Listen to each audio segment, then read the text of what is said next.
Welcome back to S.N.O.T. Today, on our cosplay edition, we're talking to Adrestia, and she's from Alberta, Canada. How you doing? I'm doing pretty good. How are you? Oh, I'm doing fantastic. You know, just trying to survive this Vegas heat. And I think that's how we've been starting off all our podcasts this month, because it's so damn hot. It's like every other week, it's in the hundreds. It's crazy. That sounds awful. Yeah, what's the weather like over there? It's been pretty hot today also, actually. It's been raining, but today's one of the first really good days we've had, and it was like 27 degrees Celsius. I don't know what that is in Fahrenheit. You said it was 20 degrees Celsius? Don't really use Fahrenheit. 27 degrees Celsius. 27 degrees. That sounds a lot better than 114 degrees Fahrenheit. So I'd rather take that one. But so cool. So why don't you tell us about yourself? You know, what are your hobbies? What do you do on a day-to-day basis besides, cosplaying? I do a lot of reading. I'm avid book reader. I've got about 4 bookcases in my living room itself, just packed to the brim. I also do a lot of writing. I've actually been published a few times in some Canadian short story novels. And yeah, I also watch a lot of Netflix.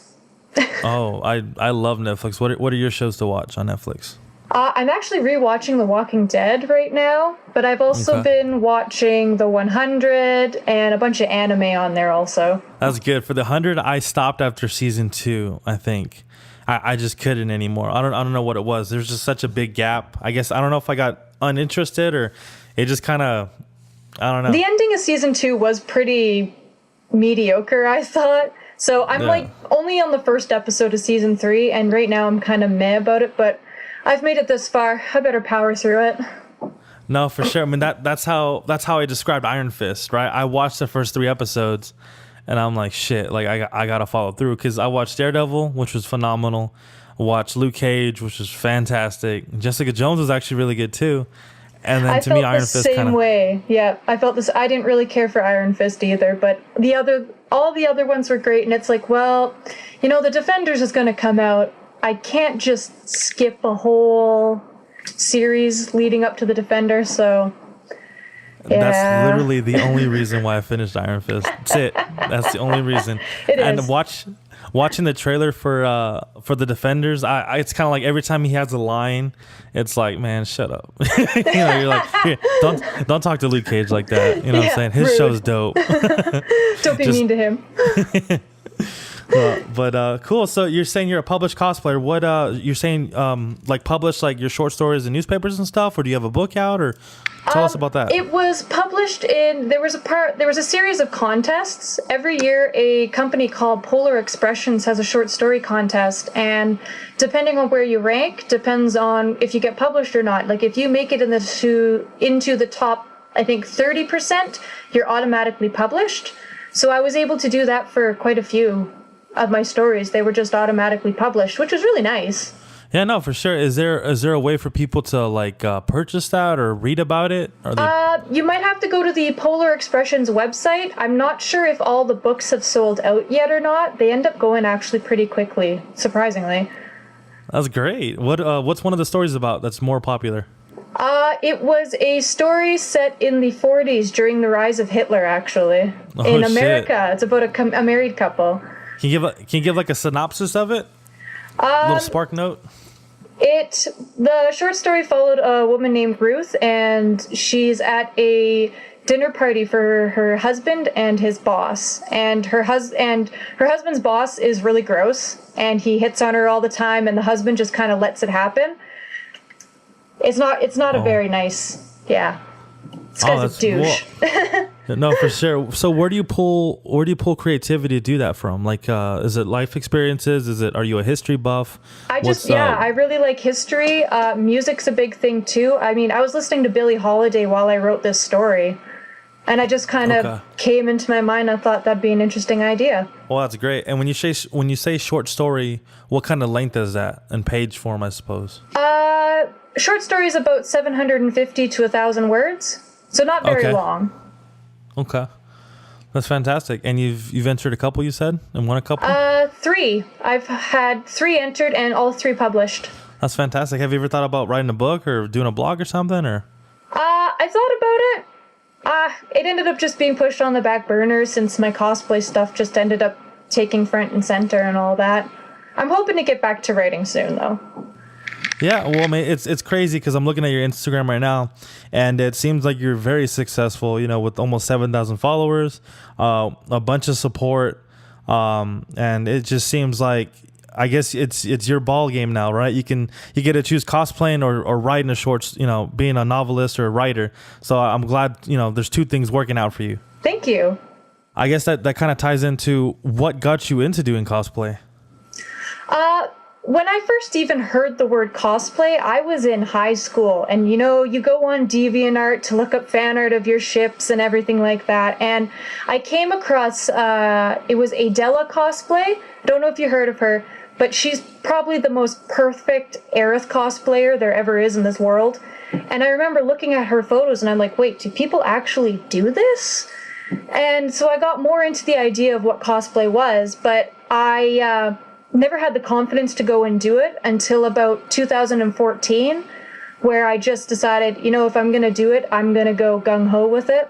And I bought a costume on eBay, and I bought one of Juliet Starling. And I thought, if I'm going to get into it, I may as well just go right to it and do this cheerleader or stomach showing. And I had a giant chainsaw and everything. And it was actually really well received. I mean, looking back at the photos, I cringe. I never had a wig. I didn't wear makeup. I had none of that. But I had so much fun. It was really great. And I looked more into making my own stuff, and it just kind of picked up from there. That's great. And how long have you been doing cosplay, I guess, professionally? Probably since about 2015. I started making my own costumes. About July of 2015, I finished up an armored Poison Ivy cosplay. It was my first armor build ever, and I got quite a bit of feedback on it, and it just kind of skyrocketed from there. Well, and for people who are listening, if you haven't checked it out, you should, because it really does look great. It looks very it just looks like something she would wear if she was going into battle, right? Like Poison Ivy would wear this kind of armor. And just the way, did you create this yourself? Yes, I did. The whole thing. I didn't even draw a picture down. I just started cutting foam. Do you have a background for in that? Or you just said, you know what, fuck it, I got some scissors, let's go find some things out? That's literally how it happened. I bought Kamui Cosplay. She has a series of really helpful tutorial books. And I bought one of them, and it was a Warbler one. And I thought in my mind, you know what? Warbler techniques can probably translate to foam techniques. It doesn't, just forewarning. And I just thought that it would. And I just started cutting foam, hot gluing everything together. The costume fell apart halfway through my photo shoot. But I mean, that's what it's like when you make your first ever costume from scratch. Stuff falls apart. You have mishaps. You learn. Oh, for sure. Well, I mean, the costume itself looks great. The armor looks very metallic, even through pictures, which is great because obviously that's not metal, right? But you made it look like it is, and also the makeup looks fantastic as well. Thank you. And are you wearing a wig for that, or did you dye your hair for that? It's a wig. It's probably the most expensive wig I own still to this day. I spent an obscene amount of money on it. And I got it on Etsy. The company's not even in business anymore, which I'm very sad about. Yeah. Well, it looks very real. So it's crazy. We've had people talk about there's a girl who does Gamora, and that's her cosplay. And so at the pictures, it looks like her real hair. Like she actually got it professionally done, and she got it dyed or whatever. She said it was just some wig she bought at some hole in the wall for $10. Oh my gosh. I could not believe it. And she's like, yeah, there were minor things I did to it, but that's just what it was. It was just one of the best finds she's ever had. Oh, that's so lucky. And the last one I did a little earlier today, we were talking about we were comparing cosplaying to kind of like antiquing, where you're always looking for little things to little things to add to future ideas, or if you're walking down. For sure. Do you think that's an accurate statement? Totally. I mean, I go into any type of store, whether it be a thrift store or anything, and I look at little things. I'll look at curtains and think, this fabric could definitely work for this costume I've never even thought of until this moment, but I kind of want to do it now. because this is right in front of me. Oh yeah, you look at things like constantly. Like you'd be out grocery shopping and you see some little knickknack up by the cash register, and you're like, I could use that for a costume. It's a disease, I swear. So, what are your most notable cosplays that I saw? As far as like just level of craftsmanship, it looks like the barbarian one you did. Yes, that was. I actually made that specifically for the Calgary Expo. I think it was the 2015 or 2016 costume contest. Okay. And I spent about a month making it. I looked at the photo by Wei Wang did of the Barbarian. It was one of the promotional arts for Diablo 3. And I looked at that thinking, you know, this would be really perfect, but I changed a lot of elements so that I still had a lot of in-game looking armor also. Like the one shoulder piece I have is strictly in-game. My axe is strictly in-game. It's a legendary axe, actually. And yeah, it took me a long time to make that, like a month straight, basically making it. It looks heavy. It's actually super light. I made it all out of craft foam. There's actually very minimal parts of EVA foam even on it. The only EVA foam on it is the middle belt piece of Diablo's head and a small strip on my shoulder. The rest of it is craft foam. It is extremely light. I went hiking in it to test it out for stress test. Oh wow, that's great. So that, you know what, I've never thought about that. So whenever you make costumes and such, you stress test them? I always stress test them now. After that first mishap I had on my first photo shoot where my costume started falling apart halfway through the photo shoot, I have made a point of, okay, I put this armor on and I go hiking out back where my house is, and because I've got a bunch of hills and all that, because I live in the Badlands area. And yeah, I go hiking, I go running, squats, make sure I can sit down. Oh yeah, I stress test the hell out of them. No, that's great. Has that ever saved you, or have you been like, you know, building them to last so far? So far, I've been building them to last. The Barbarian, has the only thing with the Barbarian is it just needs a couple of paint touch-ups. So far, it's been good. That's great. Is there any was there another outfit or design that you had either collaborated with someone or did it by yourself that was a little challenging? There was a burlesque Gotham Sirens group we did for this past Calgary Expo here in April. I had made a very basic burlesque Poison Ivy, and a couple friends of mine, Winter being one of them, and Shelly Elise and Awesomeness Lou, they all said that, you know, like, hey, let's collaborate and make an entire, like, burlesque Gotham group. And we thought, yeah, that'd be really cool. So it was interesting trying to coordinate. That way we could all match and things weren't going to look out of place or anything like that. And that was a lot of fun, actually. It was the same as we did a Viking Disney princess group. There was a lot of us. Yeah, there was Miss Cheza, Breezy Wheezy, Mother Pirate. Like, there was a ton of us. And honestly, like, it was the most supportive group of girls ever when it came to cosplay, I swear. Like, I had a mishap with dyeing my dress, and like I was in tears about it because this is supposed to be a cosplay contest piece, and I'm like, I might have to rip apart my whole dress and all this, and everyone was like, Raylan, you can do this, like, you're okay, everything's fine. And I'm like, okay, you know, I can do it. But no, it was like really great. That's good, and that's what I've been hearing more and more. It's been echoing throughout this whole promotion series, is that, you know, people who cosplay or people who admire cosplayers, it's all a welcome. It's a big family, right? It's all very big, supportive, and there's just a lot of fun, right? It is, and that's really what cosplay should be about. You shouldn't have to stress over stuff or anything, and you should be having fun with it. Oh, for sure. Now, how much has your life changed since becoming a cosplayer? Like, you know, obviously, I'm sure you've met new friends, lifelong friends. Maybe you've seen new parts of the world. Why don't you talk about that? Before I first started cosplaying, I would barely say 2 words in a conversation, actually. Like, I was a very shy, very introverted girl. I didn't really go out or anything like that either. But once I started cosplaying, I gained a ton of confidence. Like I felt a lot more sure in myself. I got a lot healthier also because, I mean, when it comes with cosplay, a lot of the times, you know, you want to keep looking good for your costumes. So I got a lot healthier.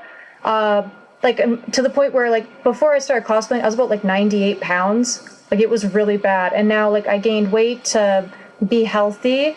I met so many new people. Like, the people I'm friends with now, like, they're going to be friends for life, probably. Mm-hmm. We've all cried over costumes together. I also learned a ton of new skills. Like, I never knew how to sew. When I first started making costumes, I used the heat bond, the no-sew stuff that you iron onto fabric. Oh, wow. It was pretty terrible. Yeah, it seems like a lot of those kind of cutting corners techniques and tips or whatever, they probably don't end up working that well, huh? Not a whole lot, no. I thought I could heat bond an entire costume at that point, and no, that is a bad idea. Was that for the poison ivy one? Yes, the entire bit of fabric is heat bonded, and it frayed, and it was awful. That's funny. So cosplaying obviously now is something that people can do more than just a hobby, yes. Right? There's people making money off this. There's people, you know, going different parts of the world. And I guess in your experience, how have you made it into a business, or how have you started, you know, at least making a living doing it? Are you making a living doing it? You know, describe that process? I am not making a living off of it. I mean, I have a Patreon account, but it's more for people who, if they really want to learn more techniques and all that, like my Patreon is mostly tutorials and behind the scenes stuff. Things people, they really want, but I've never really had the time or the want to do it. So I made a Patreon because people were bugging me about it, saying, you know, they want this, they want that. And I thought, okay, I'll just do it. But the thing is it is really hard to make money off cosplay. Like, I see a lot of people getting into cosplay and they're like, well, I'm here to make money. And it's like, well, you're not really grasping the idea of cosplay if the only reason you're doing it is for money, because it's really hard. Like, honestly, not everybody's going to be a Jessica Negri or a Yaya Han. Like, those girls have worked for years to get to this point. And a lot of people now just think if they work at it for a couple months, they'll just start raking in the type of money they make. And it's really sad, because then they get really disheartened about cosplay, and it's like, well, you got to realize what cosplay is actually about. It's about community. It's about wearing a costume to show your love for a fandom or for anything like that, and you bond with other people about it. Well, and that can be said for a lot of things in life, right? Like, it's a lot of people who make money or are very successful are because they do things that they love, right? They do things that they just do regardless. Yes. So to make something and to keep doing it is obviously just a benefit at that point. So with your Patreon, what kind of, obviously there's different tiers involved with that. Can you kind of go through and kind of describe what the tiers are, and kind of how, when you were first planning it, what you thought in your mind, what were the pros, what were the concerns, and what was the demand really? So far I have about 13 patrons, which honestly is more than I ever thought I would get in a million years. But when I was making my tiers, I really wanted things to be affordable, because I'm not a big name cosplayer. I don't think people should have to pay an exuberant amount of money to see me, really. But I also really wanted everything to focus on craftsmanship. So my tiers are based on that. So my first tier is only $1, and you get work in progress photos, full photo shoots, things like that. And then it goes up from there, my biggest tier is about $15, but it goes up from there to where you get digital patterns for costumes, behind the scenes photos and videos. I've got crafting videos, I got tons of tutorials. I started doing a cosplay showcase videos, so like a cosplay music video thing. I did a couple previously, way before I had Patreon, and they turned out to be really popular, and apparently people really like it, so I added it in there. I started vlogging recently, so to show people conventions or my day-to-day life. Apparently people are interested in that. Don't really know why. But, and then prints, obviously. People really like prints and all that. I was originally going to do the Boudoir cosplay, but I decided at the last minute, partway through my first month, that, you know what, I don't really want to be here for the boudoir stuff. I mean, if you want to see other people, I can point you into these awesome people who do boudoir cosplay, but I mean, like, I might do one or two, but I don't want to do it every month. Yeah, I saw you did a Reaper one, right? You did like a swimsuit Reaper? Yes, my swimsuit Reaper. My God. That ended up getting shared everywhere, especially around BlizzCon. I accidentally posted, I forgot it was BlizzCon, and I posted it saying I wished I was at BlizzCon. That was an accident. Someone was like, hey, I'll buy your ticket right now. Yeah, Pool Party Reaper is actually one of my most popular cosplays. I don't really know why. It is probably, we bought the mask from Henchman Studios like ages ago. They had a little booth at Calgary Expo, and it was before the game was released. And this thing is gorgeous. Like, honestly, if anybody's looking for a Reaper mask, go to them. It does look great. Yeah, and but at that point I never thought about doing a Reaper cosplay. So fast forward a couple years till then, and we were at Walmart, my husband and I, and we're looking at these Nerf guns. They're the rough cuts, and he offhandedly said, you know, they kind of look like Reaper's guns. And I'm like, Pool Party Reaper. And he gives me this weird look. I'm like, we gotta do Pool Party Reaper. Like, imagine how hilarious that would look. So we pulled everything together in like a day. Like, this thing was done in a day. Awesomeness Lou at the time worked at a hotel where they had an indoor swimming pool. She said, yep, let's do a shoot there. So I went there. We did the shoot. It was a ton of fun, honestly. It was the most fun I've had at a photo shoot in a long time at that point. I got a lot of weird looks from some of the people staying at the hotel. I will say that. But it was a ton of fun, and I didn't think much of it until I posted it on Instagram, and then it just really like blew up, and people were sharing it everywhere. There was a lot of hate, obviously. I knew it was coming and all that, but at the same time, I didn't get as much hate as I thought I would, and a lot of people came to my defense, like complete strangers. They were in the comment section, you know, telling them to F off and be like, you know what, she's obviously having fun, so like leave her alone. And like, I was really surprised by it.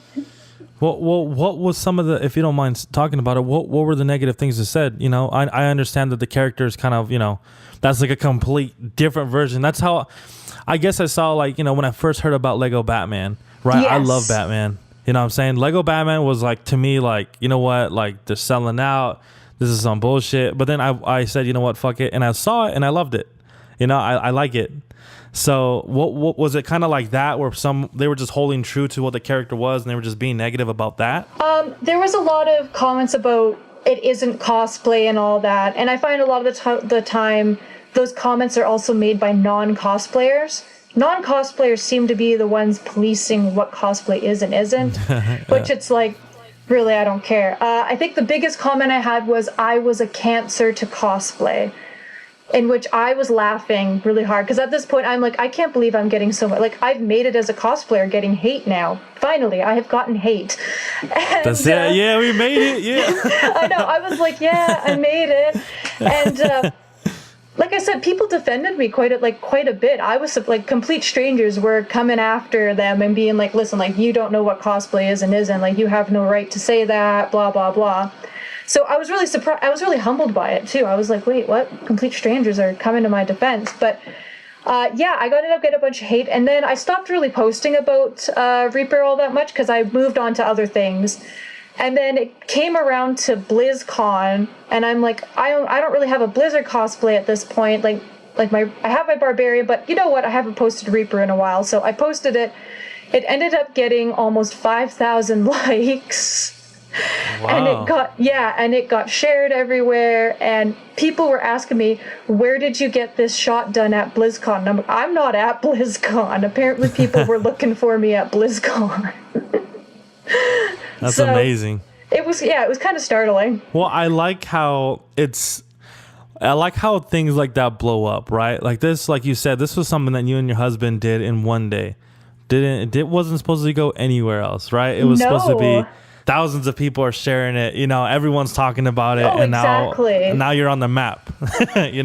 It kind of freaked me out a little because I gained an obscene amount of followers after that too, and I'm like, if you guys are here for more of this, like, I'm sorry to disappoint you. I don't really do a whole lot of this stuff, but I mean, it's cool that you're here. Yeah, don't leave. There's other don't good leave. stuff. Stay here. Well, I thought to myself, because I also seen this I seen it on Twitter, I seen it on Facebook. I thought, I was a little embarrassed because I'm like, I have more serious cosplays. Why couldn't they have gone viral? Instead, here's Pool Party Reaper. It must suck saying, you know what, I spent 20 minutes on this and it got 10,000 times more likes and face than something I actually hold dear to my heart today, like the barbarian outfit. I know. That must suck. It does kind of suck because that costume took me the most time, and it actually has some of the least amount of likes and reaction compared to a lot of my other costumes, which kind of sucks because it's like one of my favorite, but it's not really a favorite of the internet, I guess you could say.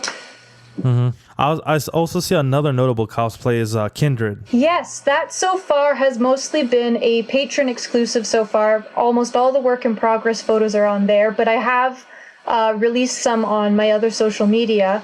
The design, I went a very different direction than most people. Most people go for Zach Fisher's art, which, don't get me wrong, is absolutely gorgeous. It's a very tribal look to her. But I didn't really want to go for a tribal look. I tried to go for a very ethereal sort of look to her. So the costume itself is really simple. It's basically a simple white dress that I got from another cosplayer that I dyed. And the headdress took the longest, and it was probably the most expensive because it was all just fur that I had to hand sew, hand stuff. I had to sew it all together on a wig cap so it fit my head. I had to hand roll all the dreads, everything. It was a pain in the ass, really. Yeah, and I see that you're actually making it available for commission. The masks, yes. Okay. The actual masks itself, the purple wolf thing. Mm-hmm. So do you find yourself kind of, like you're saying, you're not going to put that much time into the boudoir stuff anymore? So is that what's going to fill in that time that was set out for that? Like, are you going to be doing commissions now, or have you been doing it? Or where do you feel like your talent lies when it comes to cosplaying? I think my talent more lies in armor making. I'm not much of a seamstress. I'm doing very small amounts of commissions just because I don't want to overload myself. But the boudoir thing, I didn't set as much time ahead for it as I thought I would, because I decided against it pretty early on. Just because I don't know, I was uncomfortable with the idea. I didn't really want people coming to my page or coming to my Patreon just for my body, I guess you could say.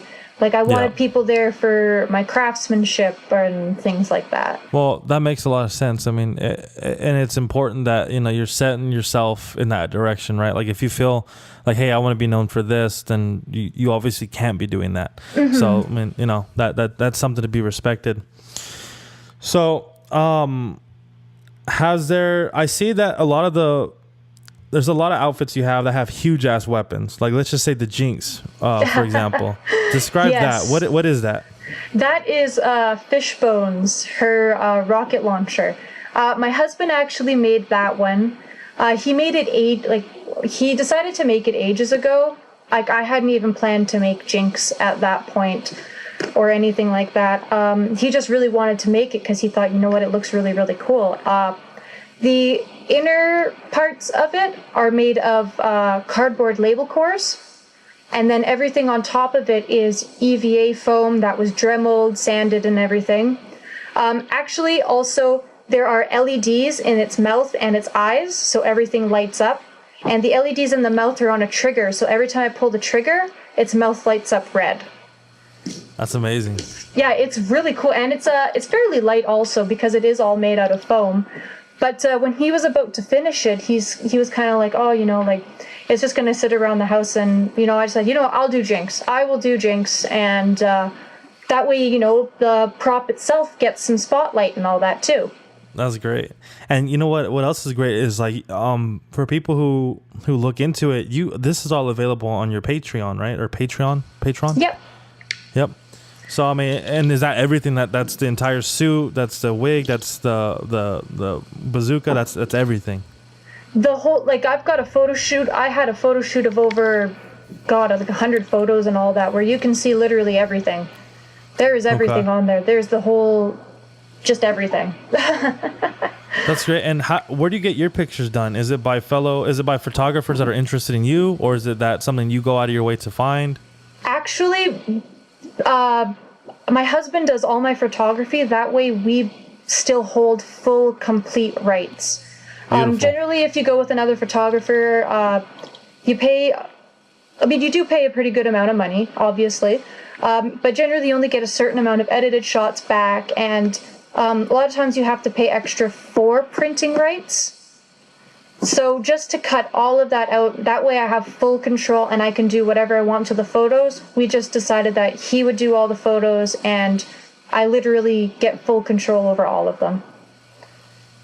Okay. That makes a lot of sense. That's good. It's a good combination. Yeah. So after all that being said, what are some tips you give to people who are lacking either the know-how or the courage to basically do what you do? If you're first getting into cosplay, you are going to have to prepare yourself for some hate. You're dressing up on the internet, and I mean, there are a lot of people out there that either don't get it or they think they have full right to tell you how to do it. So, I mean, if you're just going to go into this thinking everything's going to be fantastic, just pause. You're going to get some kind of hate. That being said, make sure you cosplay for yourself. A lot of people, I find, are cosplaying for the whole rest of the world, and they'll do costumes I don't really care for and everything like that. Like, make sure you make this stuff for yourself. Like, it's really important that you connect to the character and really love what you're doing, because that's really what cosplay is about. Another tip is, if you don't really know how to do any of it, there's tutorials everywhere. Kamui Cosplay, she has a whole series of books that are probably one of the most helpful series of books out there. Punished Props has a lot of tutorials and free templates on their website also. I make a lot of tutorials too, and lots of other cosplayers out there do also. And generally, tutorials are also pretty cheap on Patreon accounts too. And if not, a lot of cosplayers do make free tutorials also. Now, on your account, is it like, do they have to be subscribed, or can they just buy the tutorial if that's all they're looking for? I don't have that set up quite yet. I'm still trying to make my store envy accessible for those kinds of things. But at the moment, it is just on Patreon, but it is only at the $5 tier. And with the $5 tier, you get tutorials and templates, but you also get full photo shoots and a whole schwack of stuff also. That's great. I think that might be all I had. I'm trying to think of if there's anything else. I think that's it. Is there something that you'd like to say that we didn't talk about, or some final shout out? Actually, you know what? Why don't you give a couple shout outs, to either people that help you out, people you associate with, even your stuff. Where can people find you? I am on Facebook at Adrestia Cosplay. I'm also on Instagram at Adrestia, and my Patreon is just Adrestia also. And can you spell out Adrestia for people who don't know how it's spelled? Adrestia. Fantastic. And is there any shout outs you want to give? I will shout out back to Winter, because she's cool, but she's also lame. I'm joking. I love you, Winter. Sure. I'll also give a shout out to Shelly Elise and Breezy Wheezy. They're both lovely. And what's funny is I actually saw I guess you and Winter had a video, with 2 videos on YouTube where you guys were like unboxing stuff or unpacking mail. It was a Q&A video. We actually went to high school together. I've known her for ages. Mm-hmm. But we did a Q&A because people were curious about us. So we decided to dress up in my living room and film ourselves answering questions that people gave us. That's great. Had fun with that? Is there any more coming out? So far, none at the moment, but we are teaming up next month on Patreon for a full photo shoot for next month, which is going to be a lot of fun. I miss collaborating with her. We actually have a few collaborations set up. Can you give us a hint to what to expect?